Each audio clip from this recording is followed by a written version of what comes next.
Una vez más, bienvenidos a Canal Peniel, bienvenidos al Seminario de Inspiración Ministerial número 3, bienvenidos a El Poder del Evangelio, viviendo en el poder del Evangelio.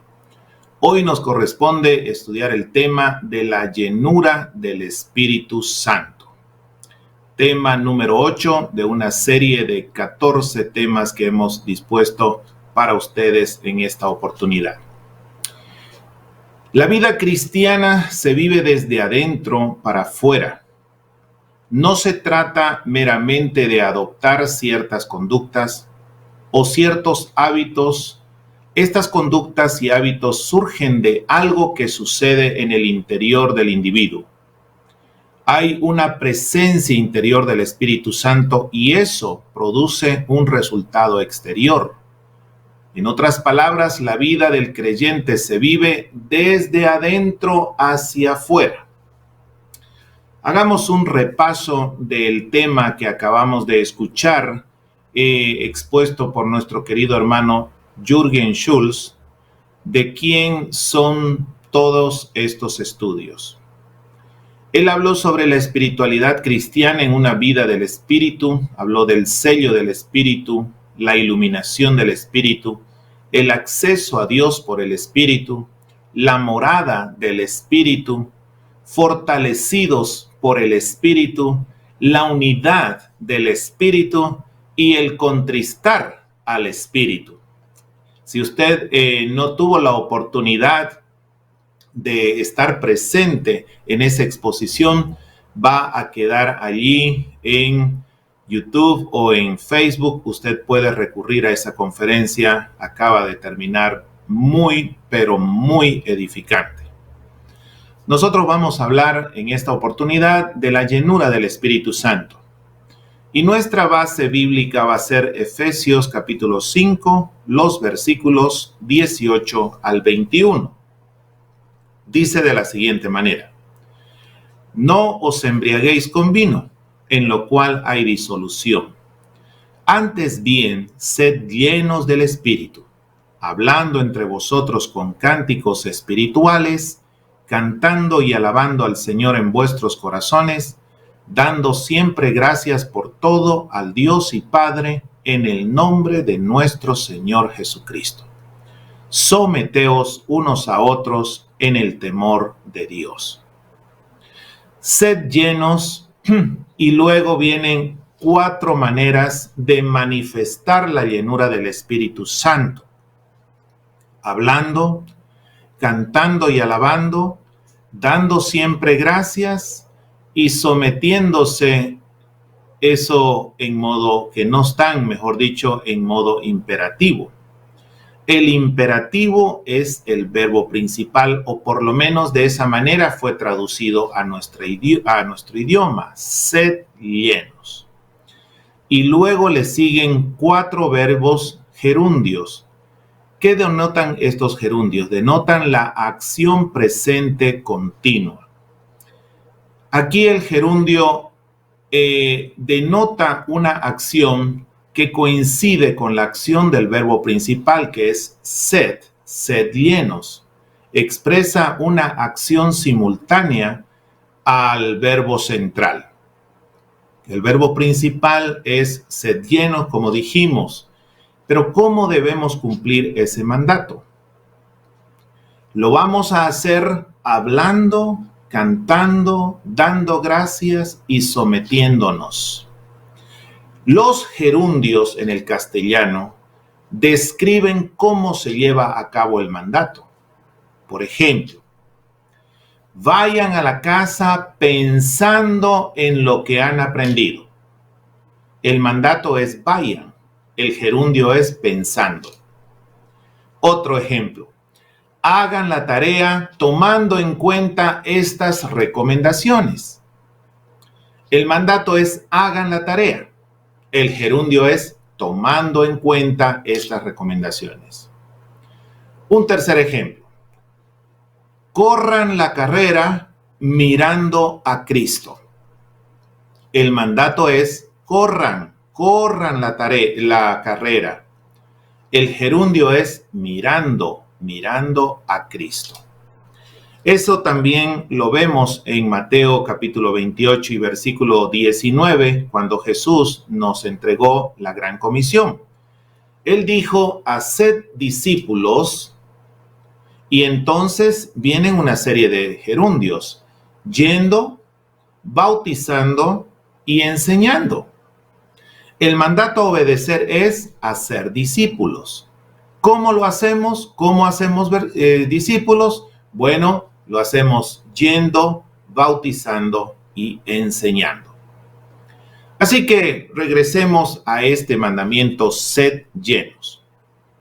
Vamos a decir en primer lugar que es un mandato. Está en modo imperativo. Si es un mandamiento, entonces no es una sugerencia, no es una recomendación. El apóstol no dice, si les parece bien, pues no sería una mala idea ser llenos del Espíritu Santo. No. Esto es algo que debemos hacer, no es optativo. Dios nos manda a ser llenos de su Espíritu y debemos obedecer. En segundo lugar, es un mandato en forma plural. Está diciendo, todos ustedes deben ser llenos del Espíritu Santo. Ambos verbos en este versículo están en forma plural. Tanto la prohibición, por ejemplo, dice, todos debemos evitar de emborracharnos. Y el mandamiento, todos deben ser llenos. Así que en el versículo 18, los dos aspectos, la prohibición y el mandato, es para todos creyentes. El no emborracharse es una prohibición universal para la iglesia. Y el mandato de ser lleno del Espíritu también es un mandato universal para la iglesia. Porque claro, un incrédulo definitivamente jamás podrá ser lleno del Espíritu Santo, simple y sencillamente porque el Espíritu Santo no está en él. Según la conferencia anterior, el Espíritu Santo no ha hecho morada, no ha hecho de su cuerpo su templo, su naos, su lugar santísimo. ¿Bien? Esto es para todo cristiano, ser lleno del Espíritu Santo, no solo para el pastor, no solo para los ancianos o los diáconos o los misioneros que van a otros países a evangelizar, ni para los evangelistas o los líderes de algún ministerio o para los salmistas, ni siquiera para únicamente los más espirituales. El mandamiento de ser lleno del Espíritu está dirigido a toda la comunidad cristiana. La Biblia nos llama a todos a ser llenos del Espíritu. En tercer lugar, el mandato ser lleno se refiere a una acción pasiva. ¿Qué significa esto? El verbo dice literalmente en el idioma griego, déjense llenar del Espíritu. Déjense llenar. Oh, entonces no es cuestión que usted procure la llenura del Espíritu Santo por sus fuerzas o algo, sino simple y sencillamente ustedes serán los que abran su alma, su mente y su corazón para que el Espíritu llene, como hemos visto en otras conferencias, llene cada espacio, cada milímetro cúbico de su mente, cada milímetro cúbico de su cerebro, cada milímetro cúbico de su cuerpo. En otras palabras, podríamos traducir esta misma frase, permitan que el Espíritu los llene. El Espíritu Santo quiere llenarnos. Esa es nuestra tesis. El Espíritu Santo quiere llenarnos, pero no lo hará sin nuestro permiso. Ya. Nosotros tenemos que dejar que eso suceda. Nosotros debemos rendirnos al control del Espíritu Santo. Tengo una mala noticia para aquellos que creen que Dios tiene sus consentidos en la iglesia. No los tiene. Todos somos consentidos de Dios. El Espíritu Santo quiere llenarnos de una manera total, de una manera integral a cada uno de nosotros. Él no tiene ninguna preferencia de mí o porque soy boliviano o porque tengo una cierta estatura o porque tengo una cierta formación académica o porque tengo un cierto color de piel o un cierto color de ojos o porque tengo una cantidad de dinero en el banco. En absoluto, nada de eso impresiona al Espíritu Santo. Nada que tú sepas o tengas o seas capaz de hacer va a hacer que el Espíritu te elija como una élite especial, como un grupo de iluminados. Nada que ver. Hay una ilustración que yo usaba anteriormente para enseñar esto de la llenura del Espíritu Santo. Yo decía que la llenura del Espíritu Santo era similar a lo que ocurriría, digamos, cuando tú conduces tu vehículo con el Espíritu Santo sentado en el asiento de atrás. El Espíritu está presente en el carro, pero no está conduciendo el vehículo.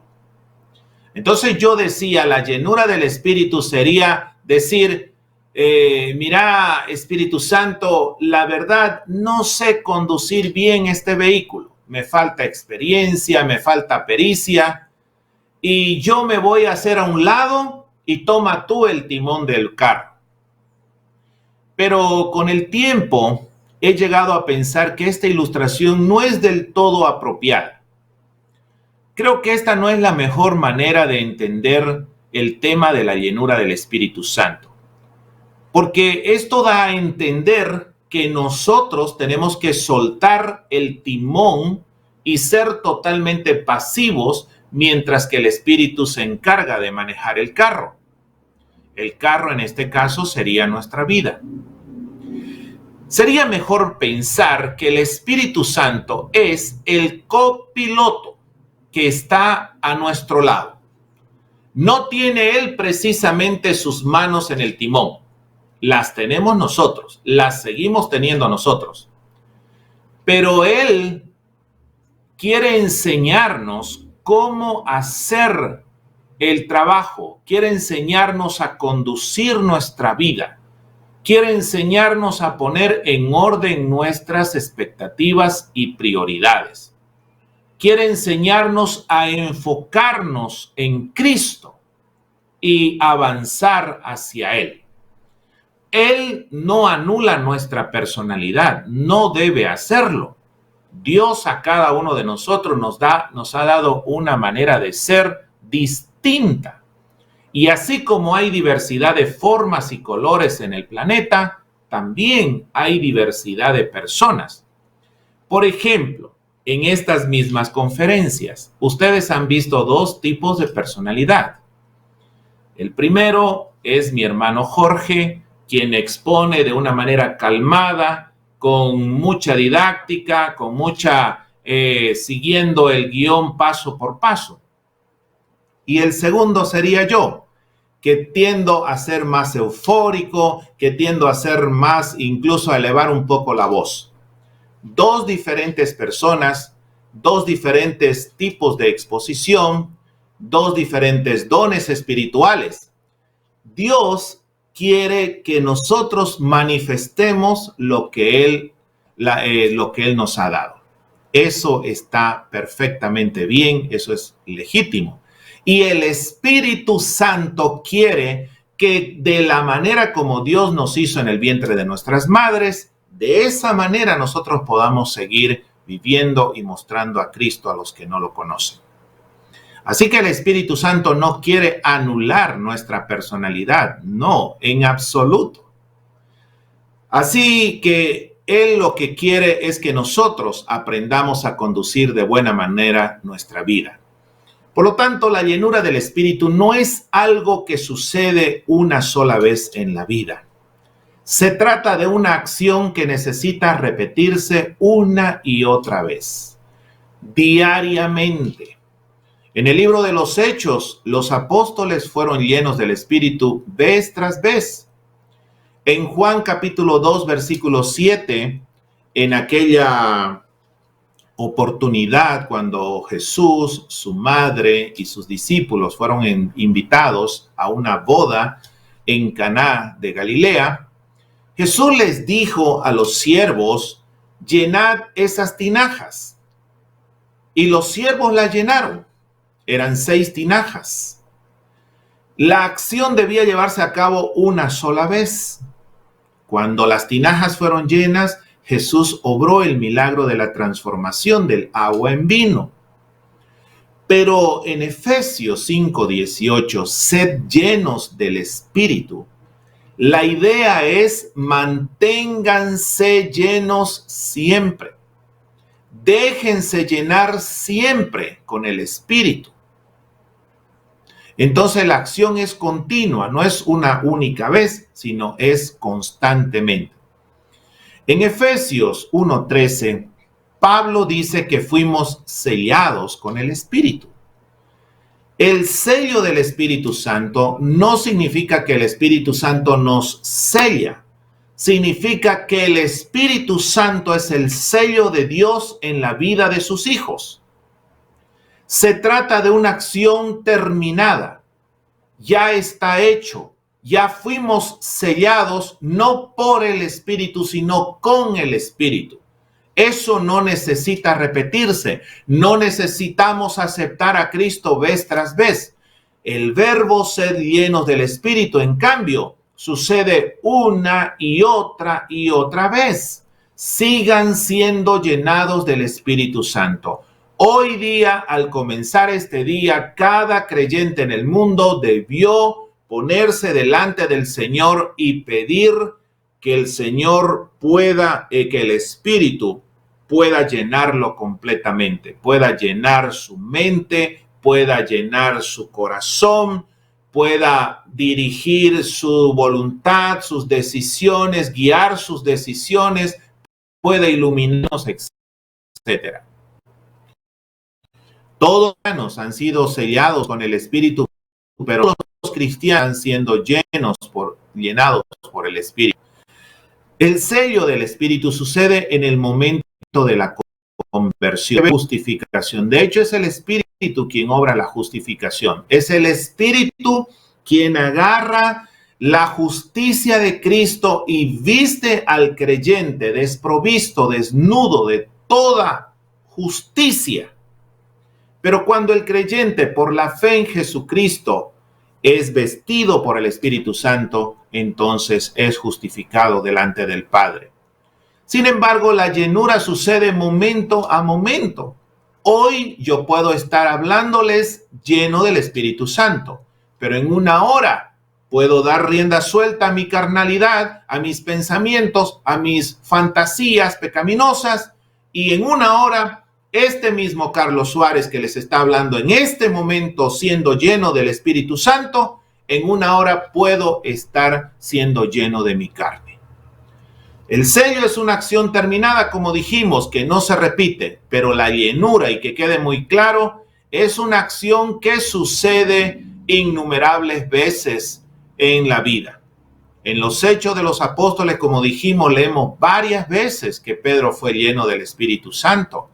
Leamos esos pasajes, por ejemplo, en Hechos capítulo 2, versículo 4. En Hechos 2:4 dice: y fueron todos llenos del Espíritu Santo y comenzaron a hablar en otras lenguas según el Espíritu les daba que hablasen. Aquí tenemos a los 120 discípulos reunidos en el aposento alto, siendo llenos, todos ellos, incluyendo a Pedro. Capítulo 4 y versículo 8 dice: entonces Pedro, lleno del Espíritu Santo, les dijo: gobernantes del pueblo y ancianos de Israel. El Espíritu Santo guiando a ese Pedro que negó a su maestro ante la acusación de una sierva. el mismo Pedro, temeroso, tímido, ahora lleno del Espíritu Santo, es un poderoso expositor del Evangelio.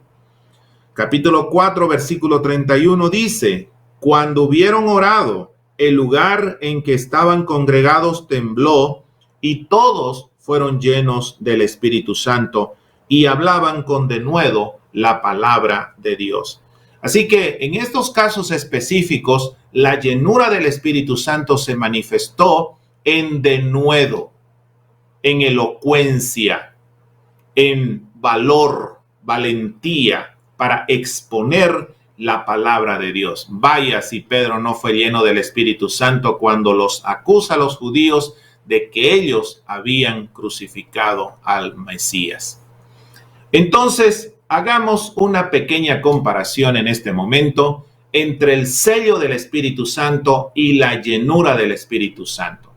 Dijimos que el sello del Espíritu Santo es un hecho consumado en modo indicativo. La llenura, mandamiento, en modo imperativo. El sello del Espíritu Santo, todo cristiano lo tiene. Si no es sellado por el Espíritu Santo, si no tiene el Espíritu Santo dentro de sí, simple y sencillamente un ser humano no es creyente.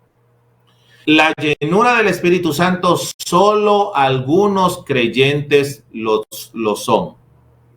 La llenura del Espíritu Santo, en este momento, yo puedo estar hablando, por decir un número, a 100 televidentes, pero no tengo la seguridad de cuántos son llenos del Espíritu Santo en este preciso momento. Pudiera ser que alguno de mis oyentes esté en pecado, pudiera ser.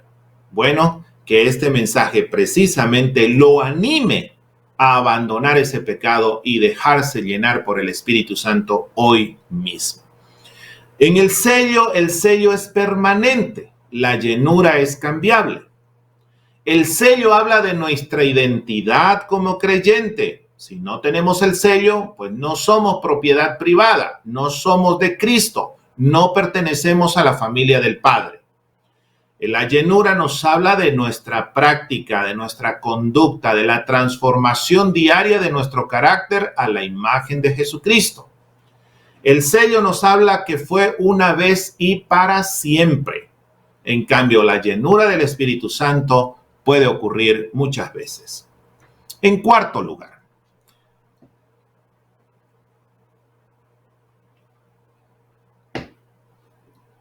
la llenura del Espíritu Santo está en contraste con la borrachera.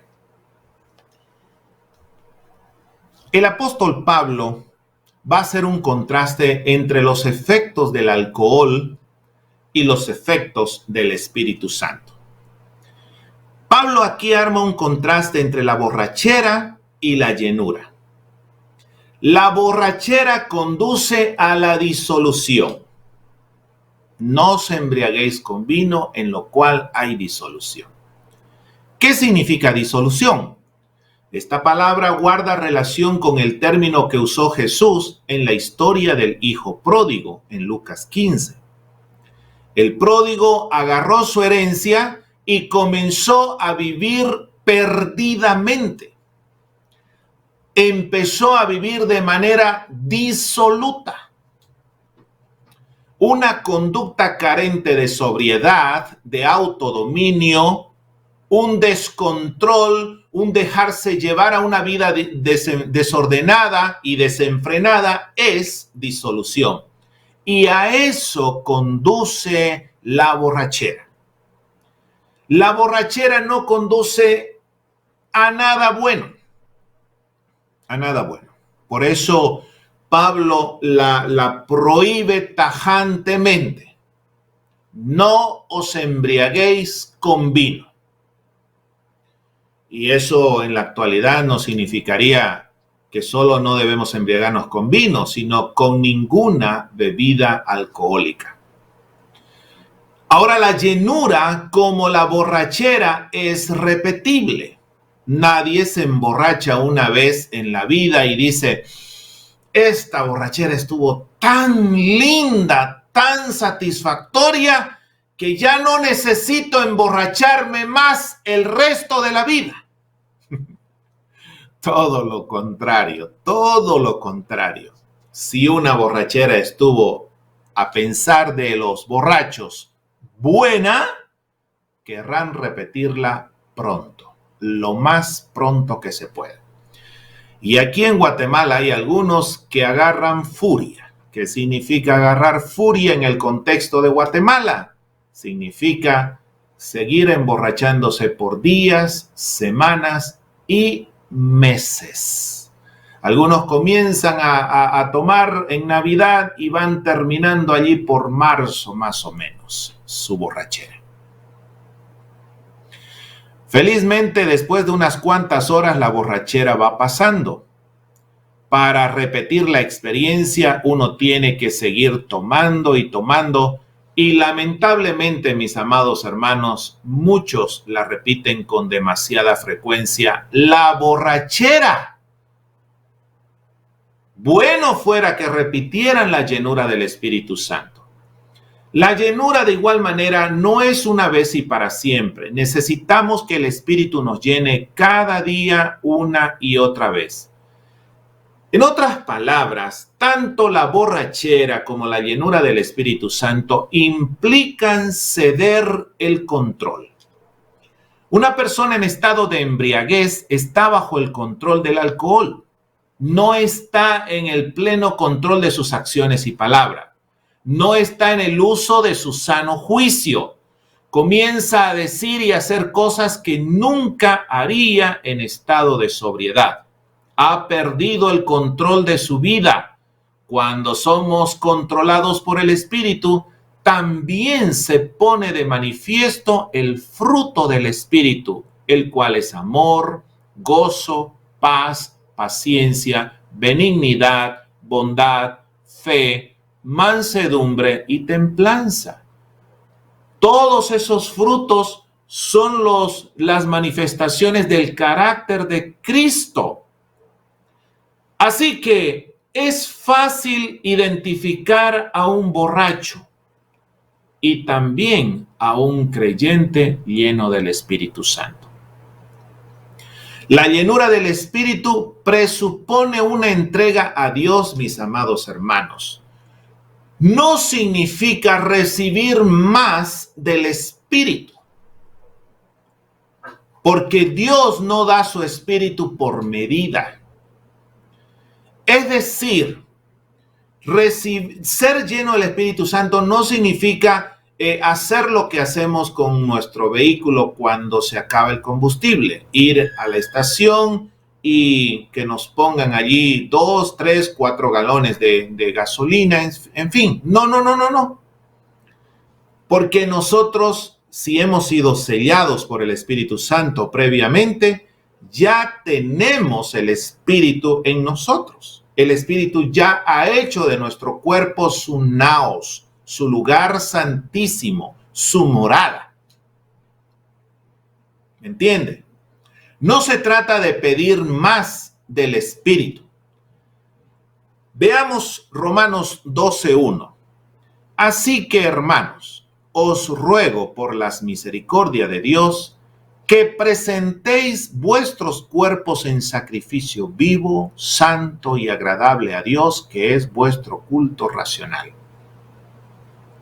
Entonces, ser lleno del Espíritu Santo, en base a este versículo, significa poner la vida a disposición del Espíritu de Dios que mora en nosotros. Es decirle, Espíritu Santo, aquí están mis manos para que hagan tu obra, mis pies para andar por tus sendas, mi mente para pensar en tu verdad y mis labios para edificar a los demás. ¿Se da cuenta? Podríamos decirlo de alguna manera que ser llenos del Espíritu Santo no es recibir más del Espíritu, sino que el Espíritu reciba o tenga la libertad de entrar en otras áreas de nuestra vida. Podríamos decirlo entonces que ser lleno del Espíritu Santo es que el Espíritu recibe más de nosotros. Es posible que estemos usando nuestras manos para golpear. Entonces hoy le decimos, Señor, ya suficiente he usado mis manos para dañar, para golpear. Ahora quiero ser lleno de tu Espíritu, las pongo para hacer tu obra. Mis pies, Señor, mis pies los he usado mal, los he administrado mal. Voy a lugares que no edifican. Voy a lugares donde dejo un mal testimonio. Ahora pongo mis pies para andar por tus sendas. Guíame, Señor, por la senda de la rectitud. Mi mente, Señor, mi mente la estoy administrando mal. Volvamos a la ilustración del timón y el carro. Señor, estoy dirigiendo mi mente a las mentiras. Estoy creyendo las mentiras del diablo. Estoy usando mi mente para la diversión o para la satisfacción de mi carne o para la vanagloria de mi vida. Ahora, Señor, quiero poner mi mente para pensar en tu verdad. Y una manera, mi amado hermano, muy práctica, muy concreta de empezar a ser lleno del Espíritu Santo sería que usted se trace la meta de reescuchar estas conferencias una por una, escribirlas, tomar apuntes, reflexionar, meditar en ella, confesar todo pecado que el Espíritu le vaya señalando por medio de estas lecciones. Y también mis labios, ser lleno del Espíritu Santo sería como decirle al Espíritu, Espíritu Santo, yo uso mis labios a menudo para herir, para insultar, para lastimar, incluso para mentir, para estafar, para engañar. Pero no quiero darle ese uso a mis labios. Quiero usar mis labios para edificar a los demás. Eso es ser llenos del Espíritu Santo. Que usted examine qué área, qué miembro de su cuerpo no está siendo utilizado para la gloria de Dios y entregarlo. Eso es ser lleno del Espíritu Santo. La llenura del Espíritu Santo no es para producir euforia, sino para producir obediencia. A ver, repita conmigo, hermano. La llenura del Espíritu Santo no es para producir euforia, sino obediencia. La llenura del Espíritu Santo es hacer la voluntad de Dios con el poder que Él proporciona, que es su Espíritu. El Espíritu Santo es el recurso más increíble y maravilloso que Dios nos ha dado para vivir la vida cristiana en victoria. El Espíritu Santo es el escultor divino para tallar en nosotros el carácter de Cristo. Dios el Padre le encomendó al Espíritu Santo dirigir la vida de Cristo. Y lo hizo muy bien. Lo hizo muy bien. Porque Cristo llegó al final de su vida, de hecho ha sido el único ser humano que ha llegado al final de su vida y poder declarar tetelestai, consumado es. Así que el Padre está tan impresionado por el trabajo del Espíritu Santo que hizo en Jesús, que Él dijo, muy bien, ahora Espíritu, quiero que tú hagas esa misma obra en cada uno de mis hijos. Y por eso es que el Espíritu mora en usted, hermano, y también en mí. Y el Espíritu no nos dejará hasta que el carácter de Cristo sea formado en nosotros. O mejor dicho, para decirlo con mayor propiedad, el Espíritu hará esa obra siempre y cuando usted y yo se lo permitamos. Qué tremendo. Hay hermanos que pueden estar orando constantemente para que Dios les cambie ciertos hábitos pecaminosos y pueden estar frustrados en decir, ¿por qué no pasa nada en mi vida? Pues la respuesta en base a este estudio es que ese hermano no está siendo lleno del Espíritu Santo. Porque una cosa es ciertísima, hermano. Una cosa es ciertísima. Cuando un creyente se somete a la llenura, a la guianza del Espíritu Santo, nunca permanecerá igual. Nunca. Nunca de los nunca. La llenura, como la borrachera, afecta toda la conducta humana. La borrachera se manifiesta con cambios de conducta, a veces abrupta. Nos damos cuenta del tipo que viene borracho cuando alguien fácilmente, viene, como decimos coloquialmente, camina como espantando pollos. Se nota en su forma de hablar que su lengua la tiene pesada.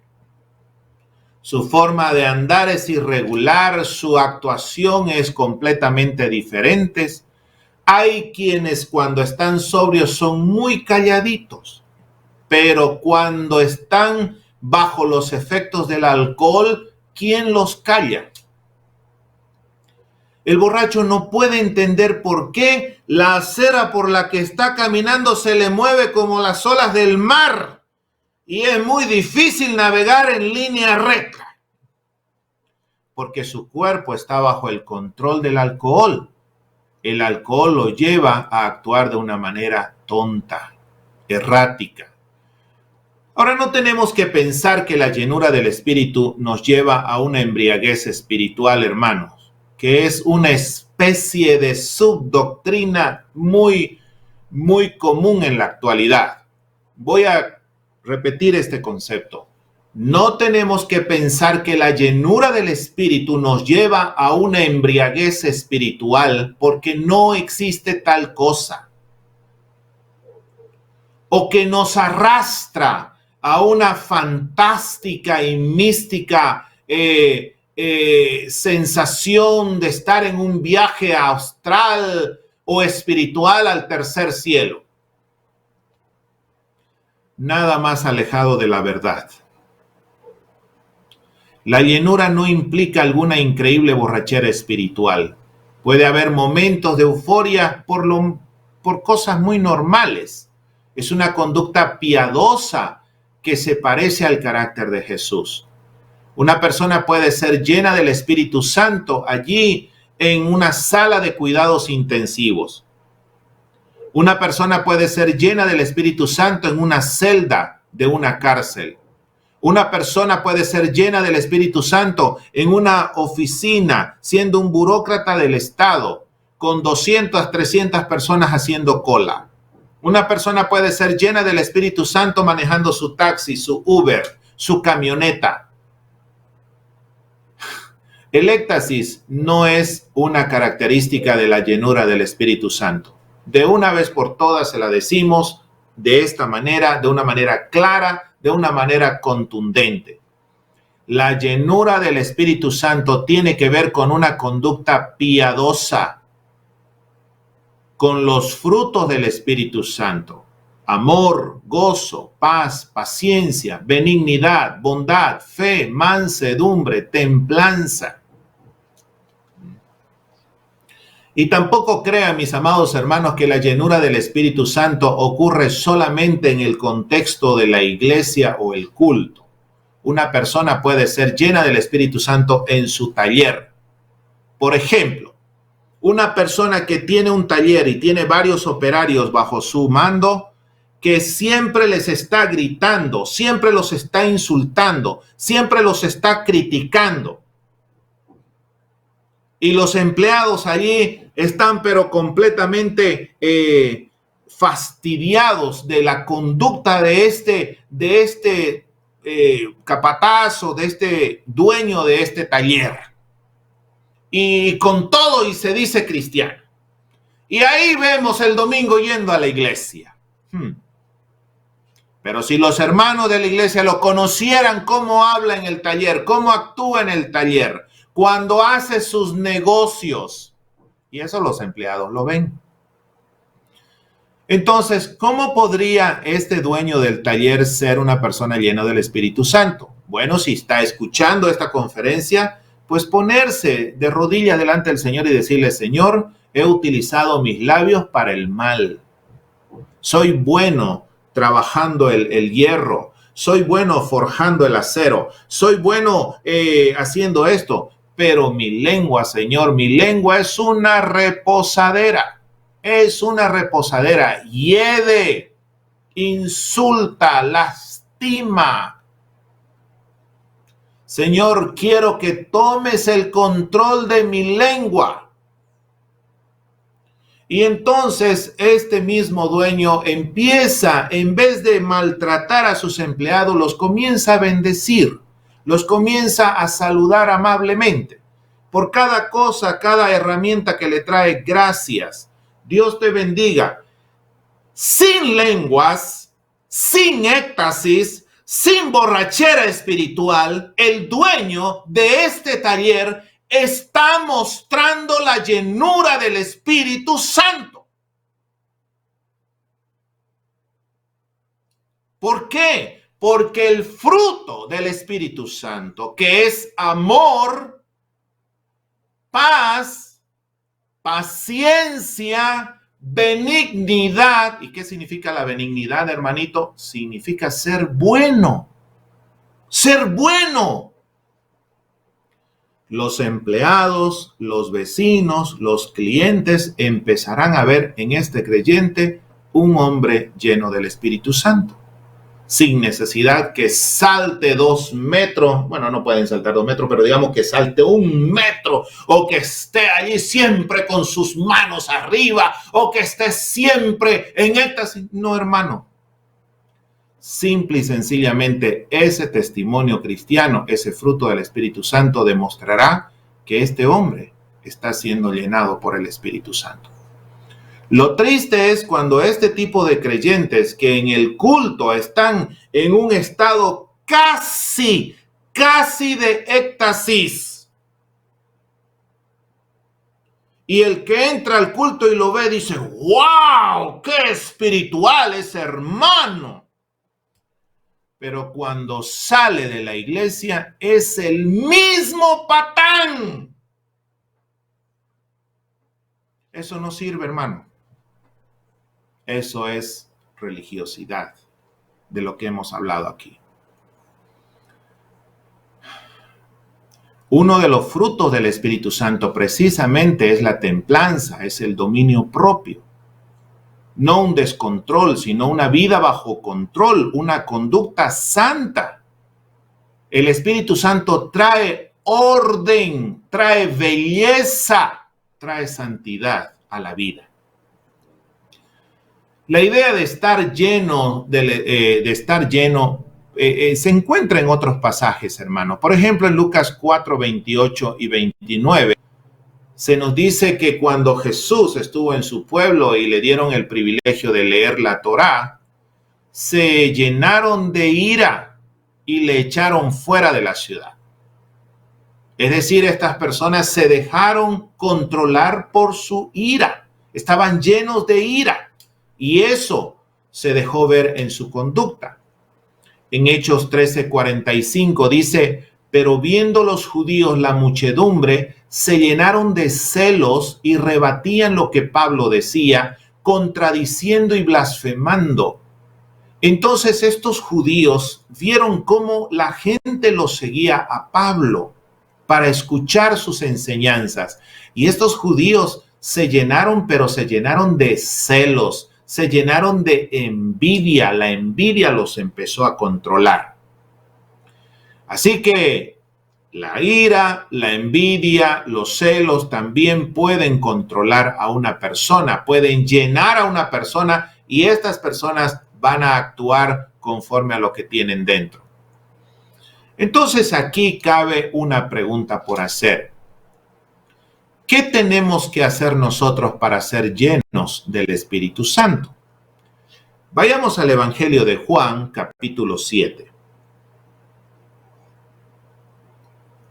Nos encontramos en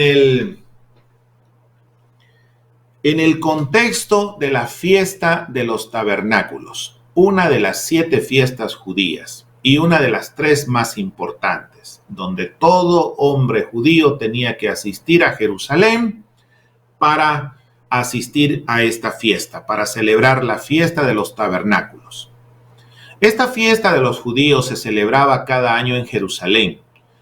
La ciudad de Jerusalén, de aproximadamente unos 35,000, 40,000 habitantes, durante esta fiesta llegaba a tener hasta 150,000 o 200,000 habitantes.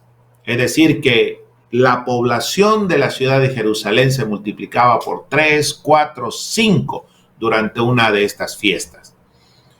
Y uno de los ritos de la fiesta de los tabernáculos era que cada mañana había una procesión encabezada por el sacerdote. Llevaban un cántaro dorado.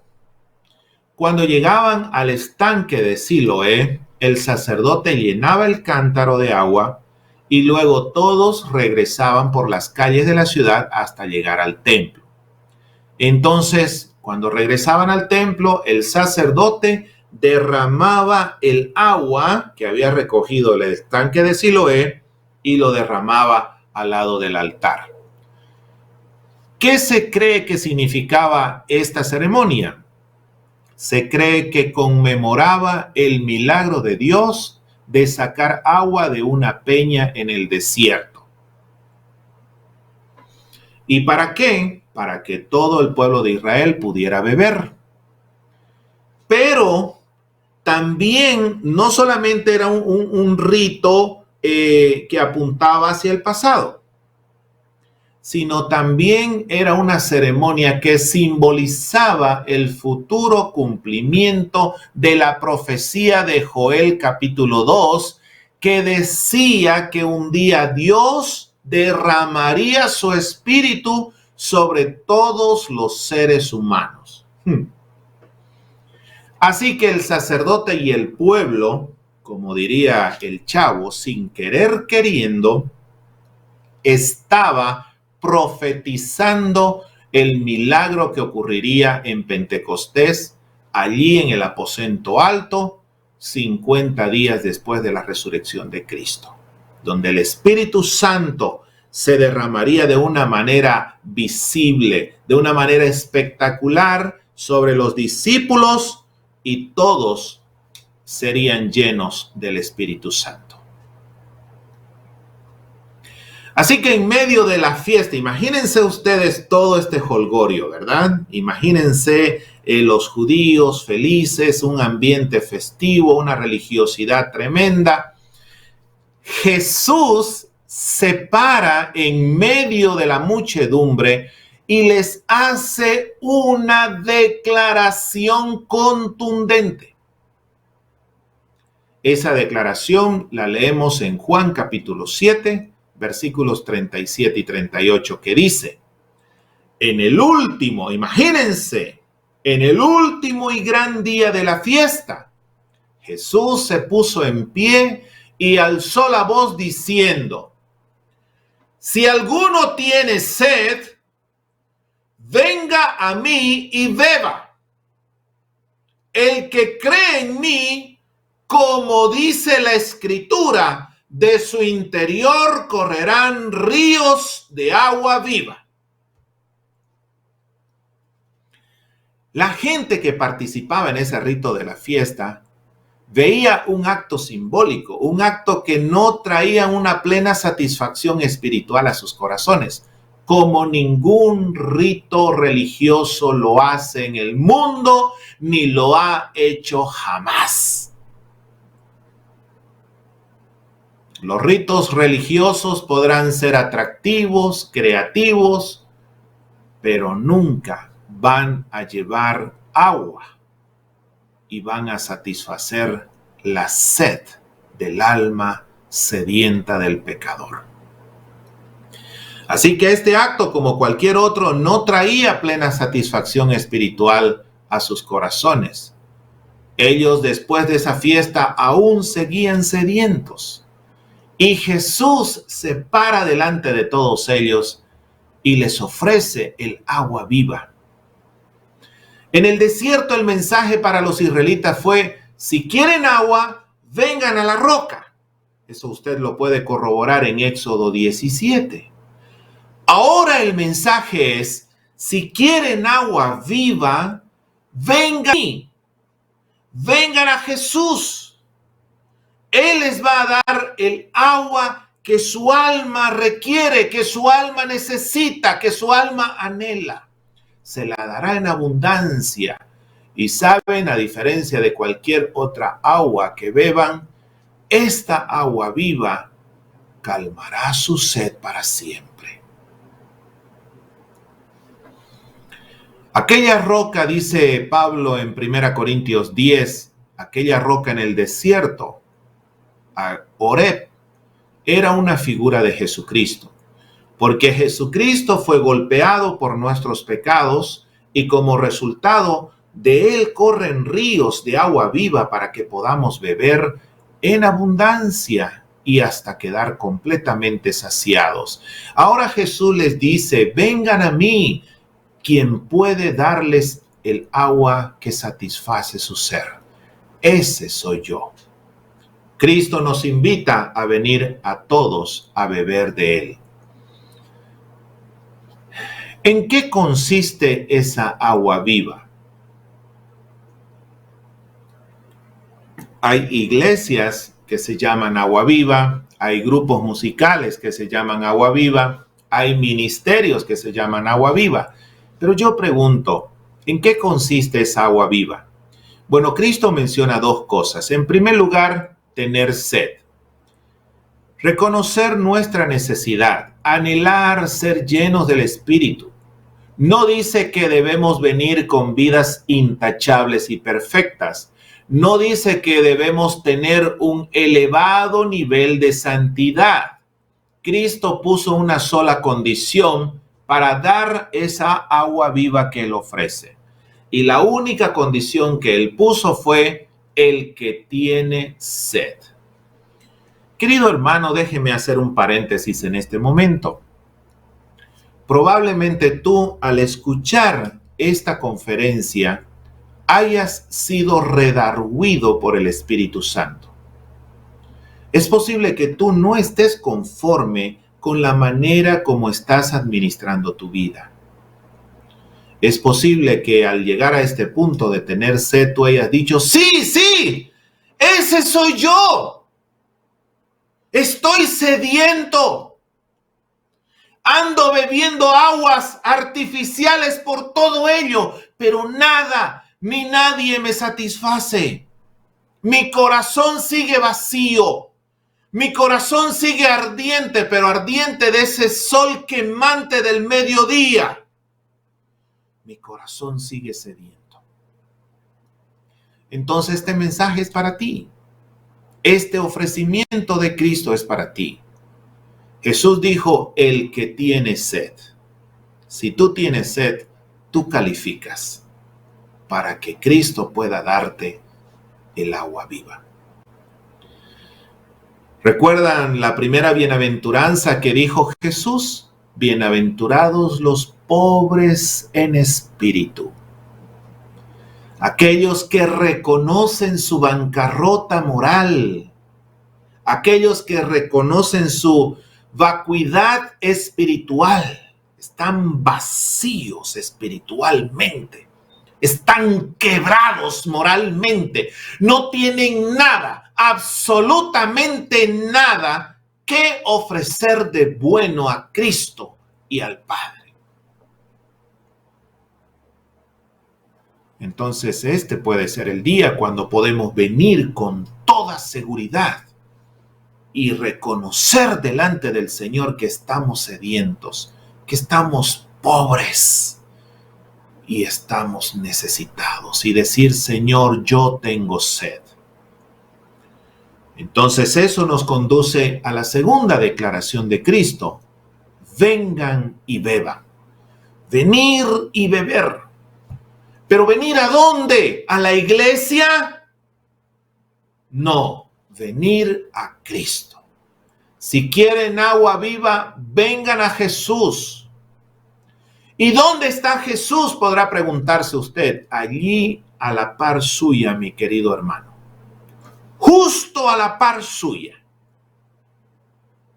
Usted va en su carro en este momento oyendo esta conferencia, deténgase en un lugar y ore, reconozca su necesidad de agua viva y Cristo en este nanosegundo se la dará. Usted está en su casa, usted está en un cuarto de un hotel, donde usted esté escuchando esta conferencia. Simple y sencillamente crea que Jesús está allí con el agua viva para darle a usted, para que su alma sedienta se sacie de esa agua de la cual nunca más volverá a tener sed. Si acudimos a Jesús, Él puede entrar con cualquier estorbo que nos impida ser lleno del Espíritu.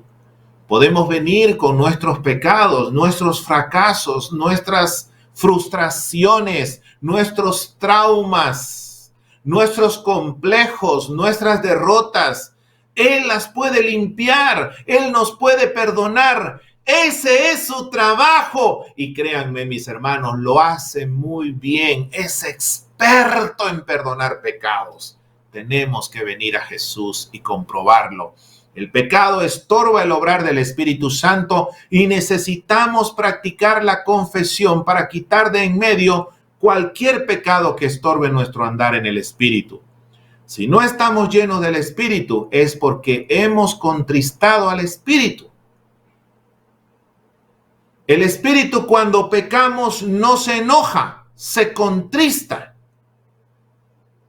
¿Y de qué se contrista?, dirá usted. Porque el Espíritu sabe que el pecado en nuestras vidas es veneno para nuestro crecimiento, es veneno para nuestra felicidad, es veneno para nuestras relaciones interpersonales. Cuando usted peca, no le hace un daño a Dios, le hace un daño a su cuerpo, le hace un daño a su familia, le hace un daño a sus finanzas, le hace un daño a su salud, le hace un daño a su comunidad, le hace un daño a Guatemala, le hace un daño al mundo entero. Y el Espíritu lo sabe. Es como cuando un maestro, hay un alumno que le dice: profe, yo no le voy a entregar esa tarea. El maestro no, a usted no le está haciendo, al maestro no le está haciendo ningún daño, porque el maestro probablemente ya sabe el contenido de esa tarea. Pero un maestro de verdad, un maestro de vocación, yo por lo menos, yo me entristecería de que un alumno me diga que no me va a hacer mis tareas o las tareas que yo estoy pidiendo. ¿Pero por qué? Porque él se está privando de ese conocimiento, de esa habilidad que esa tarea, el propósito de esa tarea tiene. Yo ya, digamos que ya conozco medianamente el contenido de esa tarea. Es probable que yo ya la he hecho esa tarea en algún momento de mi preparación. Pero me da tristeza porque ese alumno se está privando de 10, 15, 20 puntos de la calificación total. Y si sigue con esa actitud, va a quedar aplazado, va a perder el curso. Por eso el pecado entristece al Espíritu. Porque el Espíritu sabe que el pecado en nuestras vidas nos va a traer tristeza, soledad. Había un cristiano que siempre volvía a sus viejos pecados. Parecía que él siempre estaba girando en círculos. Y él solía venir a la reunión de oración y pedir: Señor, lléname de tu Santo Espíritu, Padre, lléname, Señor. Y lo cantaba de corazón, honestamente. Pero en una ocasión, un hermano que lo conocía muy bien a este cristiano, se levantó y oró: ¡Oh, Señor, no lo llenes de nuevo! Mi hermano está lleno de goteras y pierde toda la gracia que tú le das. Te pido que le tapes primero esas goteras y después llénalo.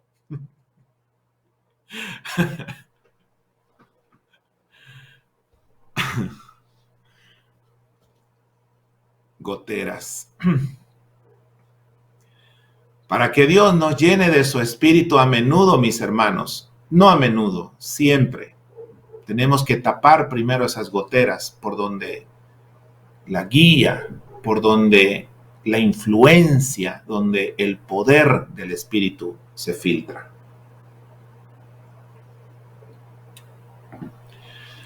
Beber da a entender recibir. Decimos: Señor, aquí estoy, lléname con tu espíritu. Toma control de mi vida, manifiéstate en mí, en mis palabras, en mis acciones. Me someto a tu control. Eso es pedir la llenura del Espíritu Santo. Pedir la llenura del Espíritu Santo no es gritar, no es saltar 1 metro de altura.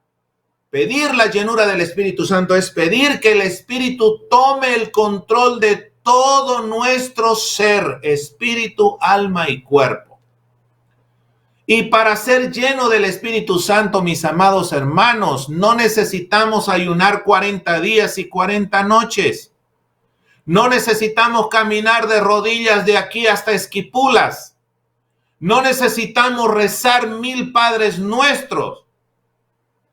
Simple y sencillamente necesitamos venir a Cristo y beber el agua viva que Él ofrece. Cristo quiere llenarnos de su espíritu. Eso es lo que a mí no me cabe en la mente. ¿Por qué muchos lo rechazan? ¿Por qué muchos tienen esa actitud de que Cristo no quiere saber nada de ellos? Ay, chis, con ustedes nada. Todo lo contrario, todo lo contrario. Cristo quiere que tú pongas atención en Él. Y en Saulo de Tarso, como estaba siempre Cristo tratando de hablar con él, no soportó un día y lo tuvo que derribar. Y decirle: Saulo, Saulo, ¿qué pasa contigo? ¿Qué te he hecho? ¿Por qué me persigues? ¿Por qué peleas conmigo?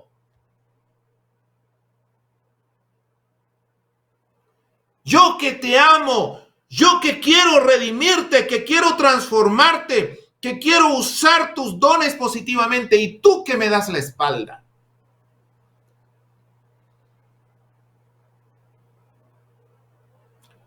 Él quiere llenarnos de su espíritu. Cristo quiere que bebamos el agua viva, pero nosotros tenemos que desearlo primero y acudir a Él para que nos llene. Ahora miremos un verbo más en el versículo 38, creer. Creer en Jesús. Hay que creer en Él. Primero, hay que reconocerse sediento. Segundo, hay que pedir y recibir el agua viva. Tercero, hay que creer en Él. Es la voluntad de Dios llenarnos de su Espíritu. Incluso Él nos manda ser llenos del Espíritu. Si Él nos muestra algún estorbo en nuestra vida y lo confesamos, podemos estar seguros de su perdón. ¿Qué dice 1 Juan 1:9? Si confesamos nuestros pecados, Él es fiel y justo para perdonar nuestros pecados y limpiarnos de toda maldad. Entonces, si nosotros pedimos perdón por nuestros pecados, podemos pedir que nos llene con su Espíritu y creer que Él lo ha hecho. ¿Es la voluntad de Dios que seamos llenos del Espíritu? Dice que si pedimos algo conforme a su voluntad, ¿qué va a hacer Dios? Podemos estar seguros que Él nos respondió. La fe, mis amados hermanos, deja de decir por favor y empieza a decir gracias. Cuando usted le pide algo a Dios conforme a su voluntad y pedirle ser lleno del Espíritu es completamente conforme a la voluntad de Dios. Fíjense, Cristo no dijo el que creyó en mí, sino el que cree en mí. Cristo no dijo el que creyó en mí cuando se convirtió en cristiano. No, el verbo está en tiempo presente. El que está creyendo en mí ahora. Todos estos verbos, tener sed, venir, beber, creer, todos están en tiempo presente. ¿Qué significa eso? Que se refiere a una acción que sigue realizándose en la actualidad. No es una sola vez y para siempre que tenemos que acudir a Jesús.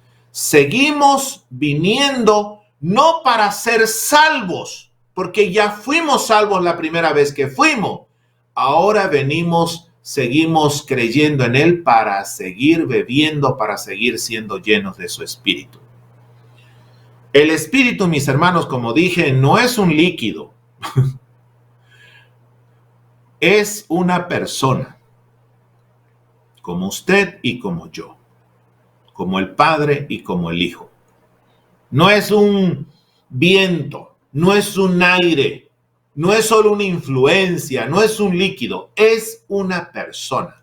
Se trata de una relación con una persona, se trata de una conversación continua. Señor, ¿qué hago en esta situación? Señor, ayúdame con este problema. Dame palabras para esta persona. Dame tu fuerza para perdonar a esta persona. Señor, necesito tu poder para hacer frente a esta tentación. Señor, no entiendo esta porción de la Escritura. Dame la luz para entenderla.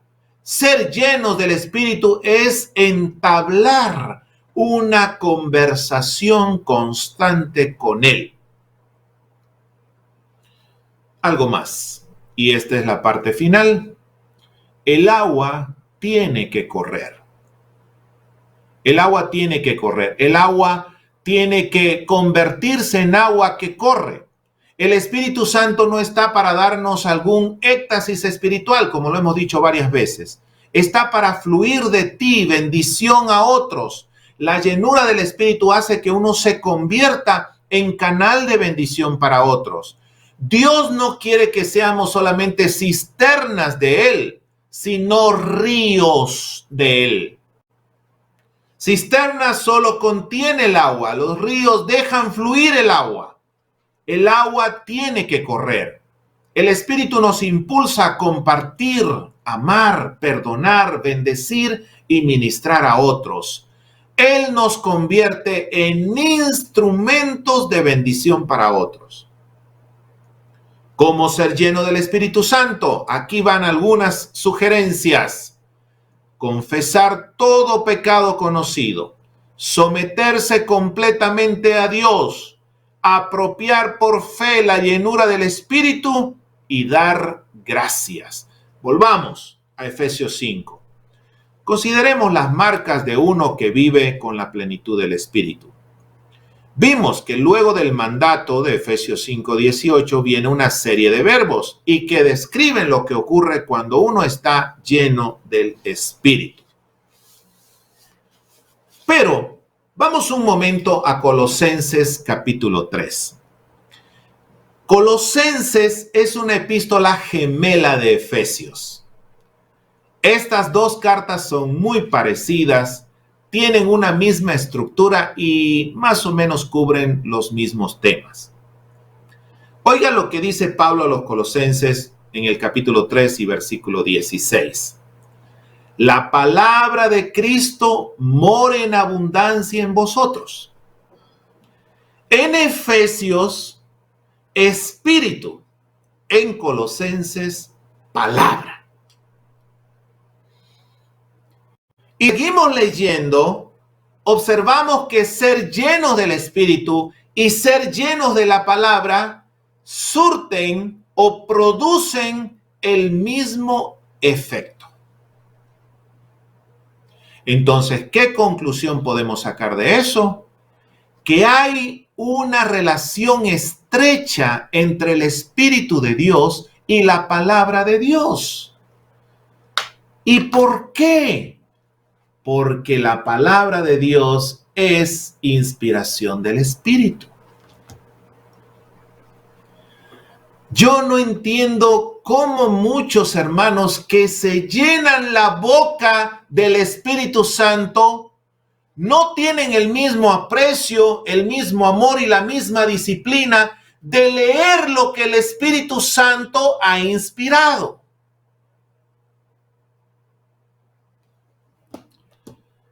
Cuando mi esposa está hablando con su familia o con amigas y yo estoy allí escuchando su conversación, ella a veces dice, como Carlos dice, o como mi esposo dice, yo soy Carlos y soy su esposo. Me siento honrado que mi esposa comente con su familia o con sus amigas lo que yo digo, porque me respeta, me honra, muestra su aprecio, su respeto, su admiración por mí. Yo, mis amados hermanos, no comprendo cómo es que hay personas que hablan tanto del Espíritu y no hablan de su palabra. Hace poco tuvimos en una actividad aquí cerca de la casa y pasaron dos predicadores. Uno habló 50 minutos y el otro habló 1 hora. Y ambos predicadores estaban sus palabras llenas del Espíritu. Usted diría, wow. Pero uno que otro versículo de su palabra. Aquí está la palabra del Espíritu. Los santos hombres de Dios hablaron siendo inspirados por el Espíritu Santo. En otras palabras, mi amado hermano, usted no puede tener respeto, admiración, amor por el Espíritu si usted no tiene amor por su palabra. Así de sencillo. Así de sencillo. Si usted va al culto por la alabanza y se sale durante la prédica, usted le está haciendo un desprecio tremendo y significativo al Espíritu Santo. Entonces quiere decir que usted va al culto solamente para agradarse a sí mismo. Solamente para pasarla bien, solamente para divertirse o entretenerse. ¿Y qué problema en algunas iglesias lo que tienen que hacer los pastores para detener a los muchachos cuando hay los famosos conciertos? Que en el concierto están eufóricos, pero cuando hay la palabra y la palabra de 8 minutos, 10 minutos, 12 minutos, 15 minutos, tienen que hacer una serie de cosas como cerrar las tiendas, cerrar las puertas de la iglesia para que los muchachos no se vayan al parqueo durante el tiempo de la predicación. ¿Qué menosprecio a la persona del Espíritu Santo?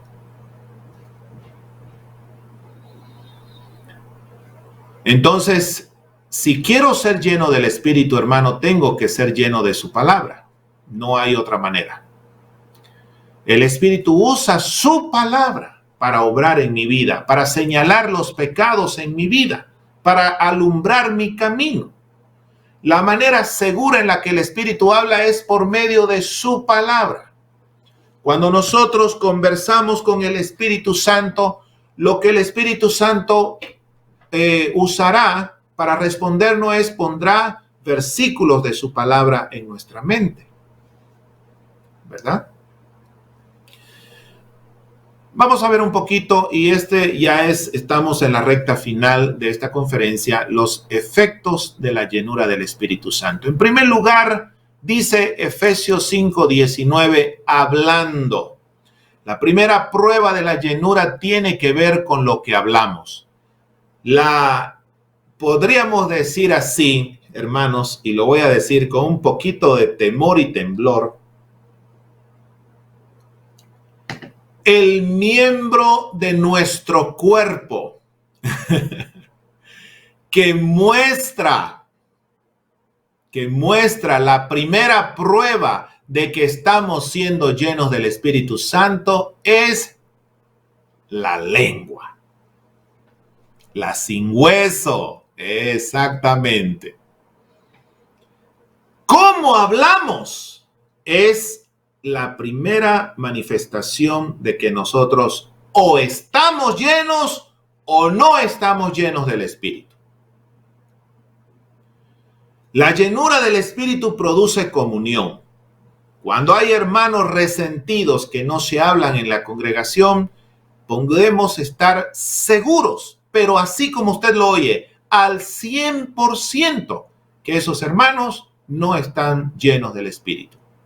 Porque el Espíritu jamás guiará a un creyente al resentimiento, a la amargura o a la falta de perdón o al deseo de venganza. Nunca, jamás. Efesios 4:3 nos llama, dice, a ser solícitos en guardar la unidad del Espíritu. El Espíritu nos conduce hacia el amor y la unidad. En la conferencia pasada entendimos que el amor de Cristo es el terreno donde nosotros estamos arraigados. La llenura del Espíritu Santo afecta en primer lugar nuestras relaciones por medio de la palabra, de nuestra lengua. En segundo lugar, Efesios 5:19, cantando y alabando. El Espíritu dice que se deleita en glorificar al Señor Jesucristo y nos inspira a alabarle a Él. El Espíritu Santo no quiere atraer la atención hacia sí mismo.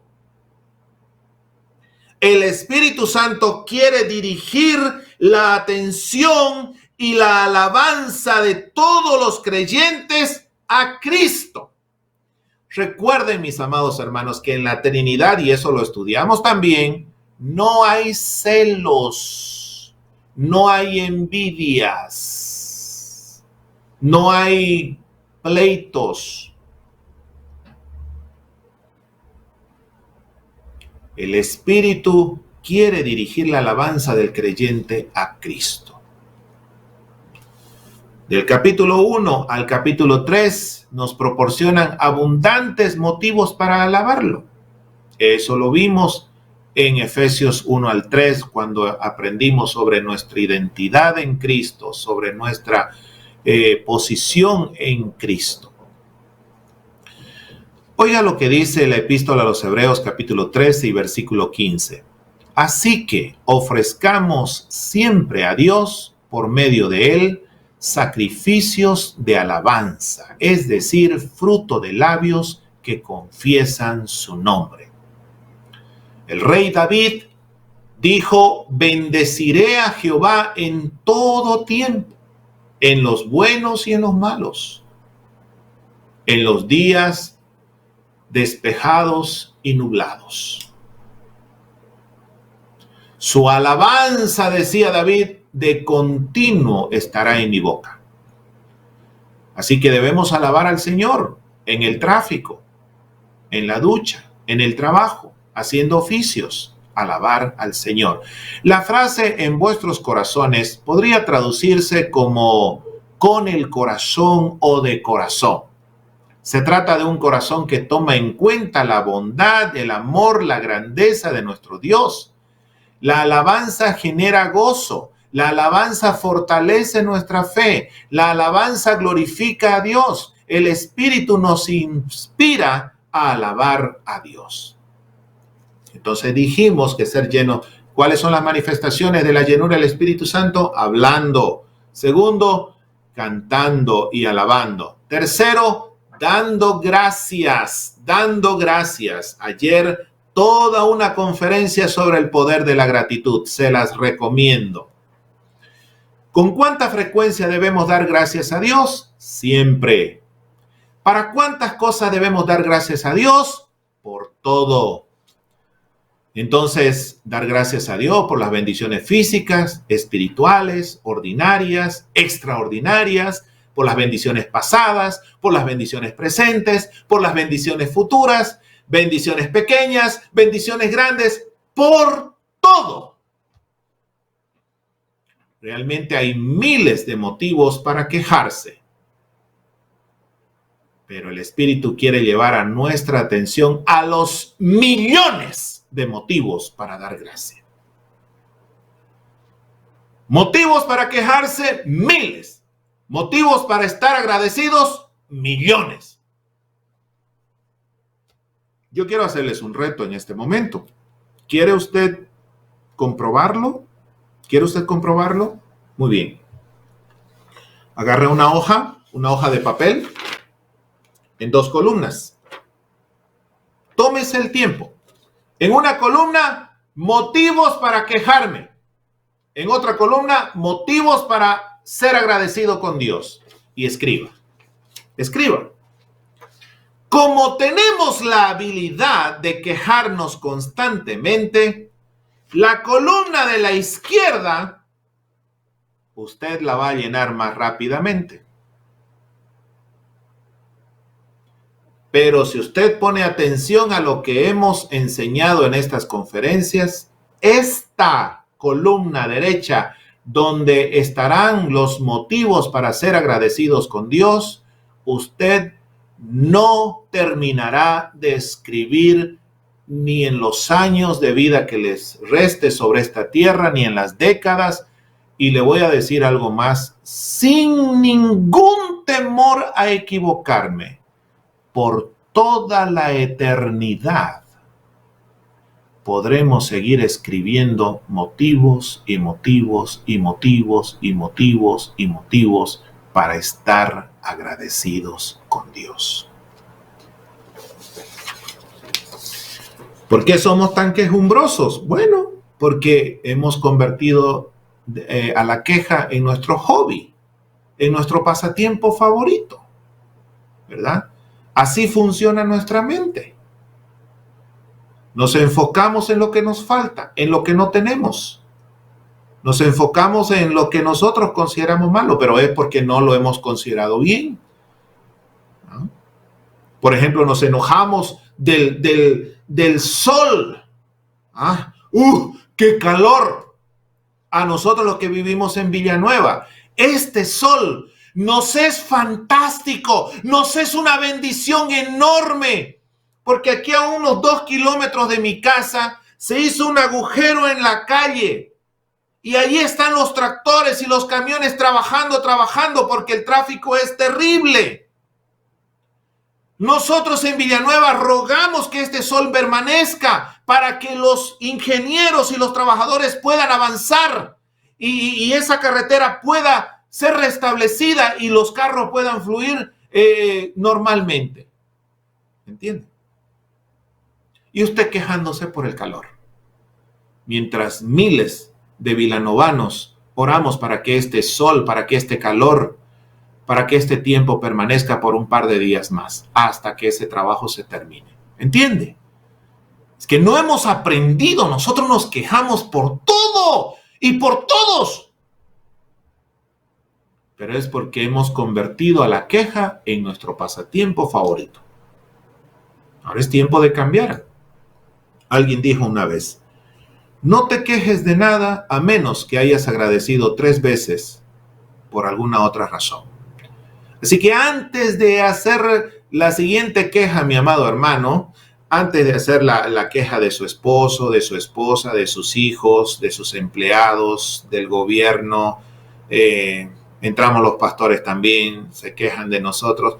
Antes de quejarse de cualquier persona o de cualquier cosa, dé gracias a Dios por 3 bendiciones. Y va a ver usted, mi hermano, cómo su mente va a cambiar. Y como lo dijimos ayer, Jesús te dice, agradéceme y yo te daré gozo. Y va a ver usted cómo su vida va a empezar a ser transformada. Así que hay miles de razones para quejarnos delante de Dios, pero para darle gracias son millones. Los israelitas anduvieron por el desierto por 40 años quejándose de todo. Es la señal de uno que está en un desierto espiritual. La queja no manifiesta la llenura del Espíritu Santo. La queja muestra que ese creyente todavía está en el desierto, no ha entrado a la tierra prometida. Alguien dijo, nos hace falta tomar en cuenta los goces de nuestro camino. Tal vez deberíamos intentar escribir las bendiciones de un solo día. Podríamos comenzar, pero nunca terminaríamos. ¿Por qué no terminaríamos? Porque no hay papel suficiente en todo el mundo, ni tinta para escribir las bendiciones de Dios. Si alguna vez hacen un estudio bíblico del tema de la murmuración, mis amados hermanos, o sea, la queja, verán que fue una actitud altamente desagradable para Dios. En el libro de Números hay varios pasajes que pueden tomar. Si hay una actitud que necesitamos desarrollar en nuestras vidas es precisamente la gratitud. Y si quieres saber más sobre el poder de la gratitud, les refiero a la conferencia de ayer. Vayan a la conferencia de ayer para ver el tema del poder de la gratitud. Y la cuarta cosa dijimos entonces que los gerundios que muestran la llenura del Espíritu Santo son hablando, cantando y alabando, dando gracias. Ahora vamos a estudiar sometiéndonos, sometiéndose. Dice el apóstol, someteos unos a otros en el temor de Dios. Y la palabra someteos es la palabra griega hupotasso. Hupotasso. Quiere decir colocarse abajo, someterse, someterse. Implica adoptar una actitud de siervo. La presencia del Espíritu produce una actitud de humildad y servicio. Cuando hay arrogancia y rebeldía, podemos estar seguros que el Espíritu Santo no está en control de ese creyente o no está en control de su vida.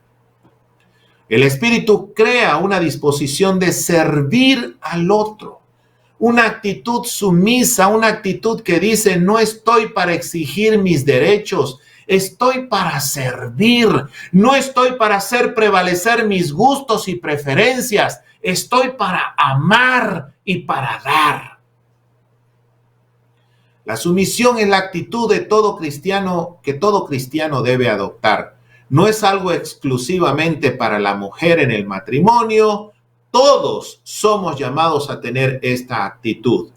Este versículo exhorta a que haya una sumisión recíproca entre todos los miembros del cuerpo.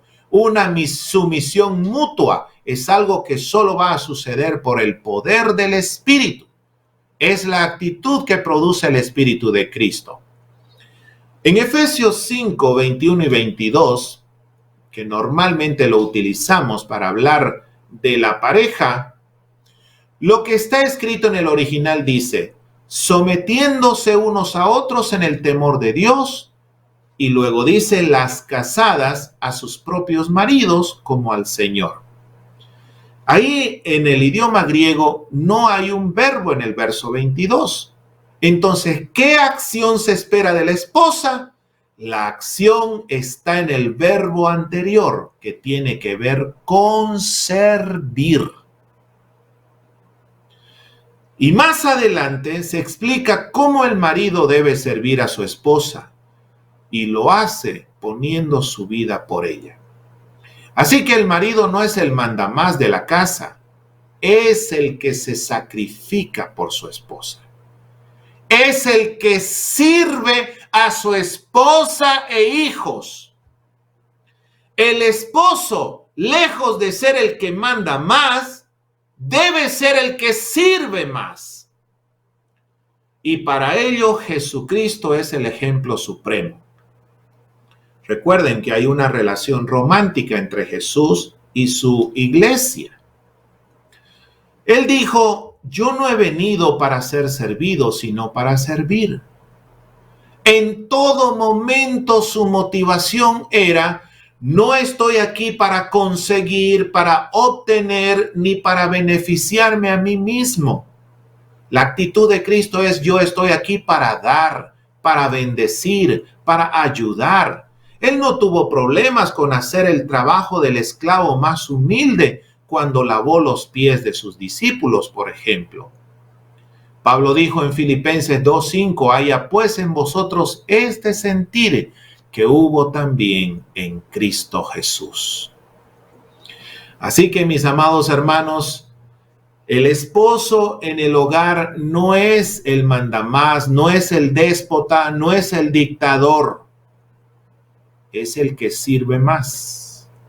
Porque ahí lo tenemos en la última cena, Jesús y sus discípulos. Los discípulos, nadie se consideró digno ni tan humilde para tener que lavar los pies de los demás.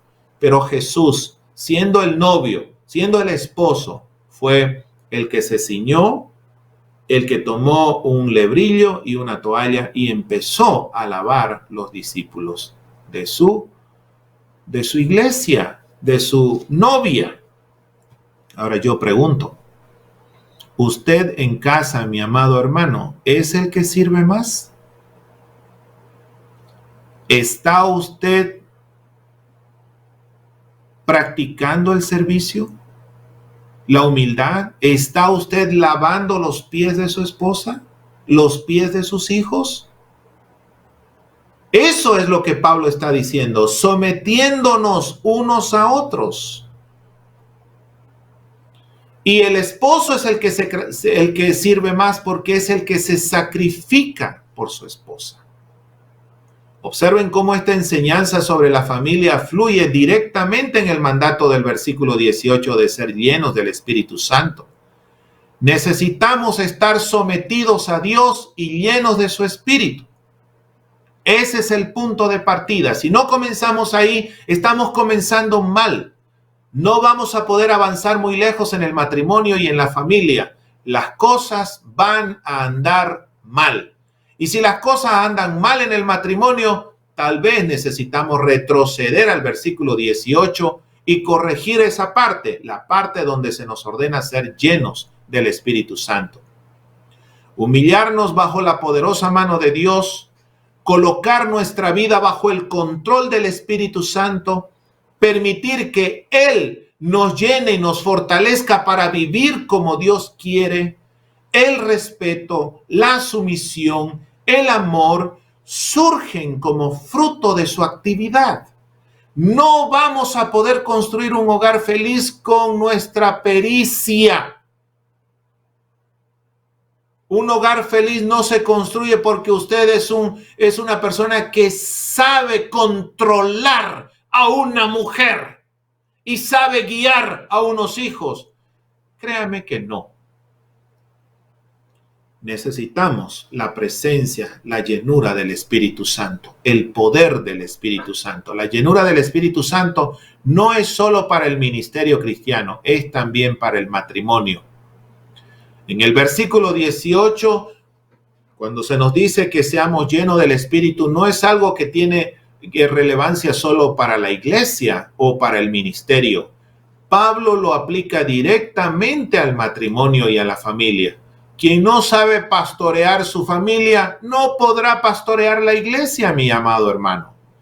Es el obrar del Espíritu en nuestra vida que nos capacita a vivir en amor y unidad como esposos. Solo Él puede enseñarme a amar, a ser humilde, a ser paciente, a perdonar y a servir.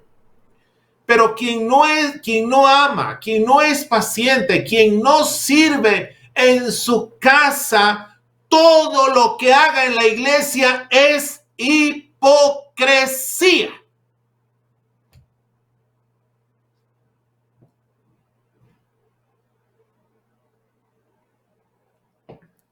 Es en el hogar donde se muestra la llenura del Espíritu Santo. Es en el hogar donde se aprende a pastorear. Es mi esposa, mi primera ovejita. Son mis hijos, mis segunda y tercera ovejita.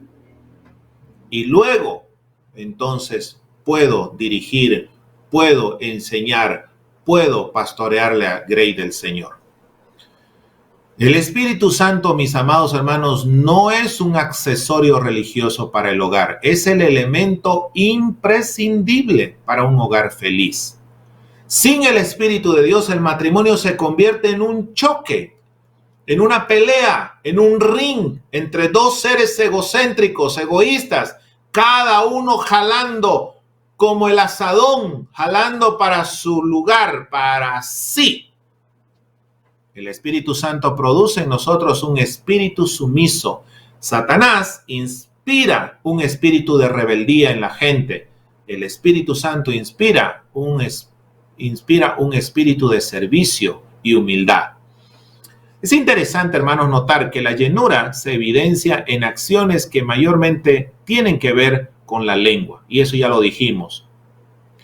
De los verbos, hablando, cantando, dando siempre gracias, ese miembro es el más difícil de domar, mis amados hermanos, la sin hueso. En un momento, Pedro hizo mal uso de su lengua y con blasfemias negó a Cristo. Pero unos días después, cuando el Espíritu Santo tomó el control de su vida, se paró y esa lengua que días atrás habían negado a su maestro fue usada para llevar el evangelio y 3,000 personas se convirtieron a Cristo. Bien dice el libro de Proverbios que el poder de la vida y la muerte están en el poder de la lengua. Por eso Pablo nos exhorta a cuidarla. Y por otra parte, mis amados hermanos, en Efesios 6:17 se dice que el Espíritu es como una espada. Dice que es parte de la armadura que Dios nos ha dado para contrarrestar las acechanzas del enemigo, las acechanzas del diablo. La espada del Espíritu. Así que Pablo dice que estamos en una batalla espiritual y tenemos un enemigo que nos atacará desde el aire, tierra y mar. Si bien nos hemos librado de su reino, pero él hará todo lo posible para que vivamos vidas cristianas derrotadas. Ya no puede influir para que nosotros seamos condenados al infierno porque ya hemos sido salvos. Pero eso sí, puede hacer que vivamos vidas amargadas y derrotadas. Él nos va a atacar de manera incansable y ¿saben una cosa? Él es experto en hacerlo. Lleva muchos años, miles de años haciendo eso y conoce bien su trabajo. Así que si es que vamos a mantenernos de pie en esta batalla, hay un arma esencial que vamos a tener que usar y se llama la espada del Espíritu. Cuando el Señor Jesús fue tentado por Satanás en el desierto, cada vez Cristo tomó la espada del Espíritu y cada vez que el diablo lo tentó, Cristo respondió, escrito está. El Señor Jesucristo usó los pasajes de Deuteronomio capítulo 6 y capítulo 8 cada vez que el diablo lo tentó. Él colocó en su boca la espada de las Escrituras y enfrentó al enemigo con la verdad de Dios. La espada del Espíritu es la única espada a la que el diablo le tiene miedo. ¿Por qué? Porque la espada del Espíritu es más cortante que una espada de 2 filos. Necesitamos agarrar con mucha firmeza esa espada si es que vamos a poder resistir los ataques del enemigo. El salmista dijo, en mi corazón he guardado tus dichos para no pecar contra ti. Es la espada del Espíritu que nos da fortaleza para evitar el pecado. Salmo 37:31 dice, la ley de su Dios está en su corazón, por tanto, sus pies no resbalarán. Es la espada del Espíritu la que hace que los hijos y siervos de Dios permanezcan de pie. Y también hablemos de orar en el Espíritu. ¿Qué significa orar en el Espíritu? Efesios 6:18. Y lo voy a leer. Efesios 6:18 dice de la siguiente manera.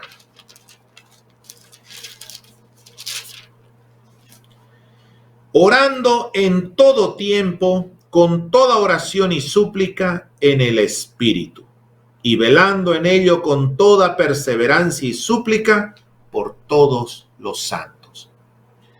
Miren ustedes cuántas veces aparece este término todo en este versículo. 4 veces. Dice orando en todo tiempo, toda oración, toda perseverancia y todos los santos. 4 veces aparece el término todo. La oración es la última actividad del Espíritu mencionada en este libro y probablemente es su actividad principal. Cristo dijo en Lucas 18:1 que los hombres deben siempre orar y no desmayar. La verdad es que si no oramos, desmayamos. La falta de oración es el secreto para el fracaso en la vida espiritual. Por eso Pablo aconseja, dice, orando en todo tiempo. Pablo habla de orar sin cesar. El cristiano espiritual vive a partir de una relación conversacional con Dios. Y esa relación es por medio de la oración. Podemos orar en cualquier momento. No necesitamos cerrar los ojos siempre. Podemos orar en el tráfico, podemos orar en el mercado, podemos orar en la oficina, en la casa, recostado en la cama. No solamente en un tiempo devocional, en una hora silenciosa o en un altar familiar. No solo cuando hay problemas. El cristiano ora porque su vida depende de eso. Es como respirar la vida espiritual. Es algo espontáneo, fluye libremente. Chip Rogan dijo en una ocasión, la oración es como respirar. No oras porque es momento de tus devociones diarias o porque estás en alguna clase de problema serio. Oras porque tu vida depende de eso. Tu vida espiritual. Es una condición interior, nadie más lo ve. Estás ahí en el lugar secreto del Altísimo.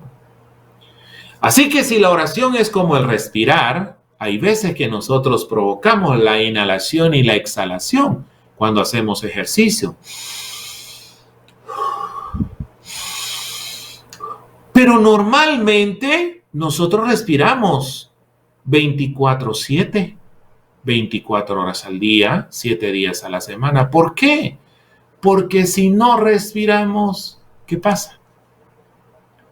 Desmayamos, morimos. Así que la oración es la debilidad humana apoyándose en la omnipotencia divina. La oración consiste en abandonar la confianza en sí mismo para apoyarse en Dios mismo. Y el Espíritu está para enseñarnos eso. Amén. Padre, esta palabra, Señor, la hemos dedicado para todos nuestros amigos. Primeramente nos habló a nosotros, nos bendijo a nosotros, nos exhortó, nos enseñó y nos inspiró. Ahora nosotros estamos poniendo en práctica lo que hemos predicado. Estamos usando nuestros labios, nuestra lengua, para dejar fluir como un río esa agua viva que calma la sed del pecador. Bendice tu palabra en el nombre maravilloso de Jesús. Amén y amén.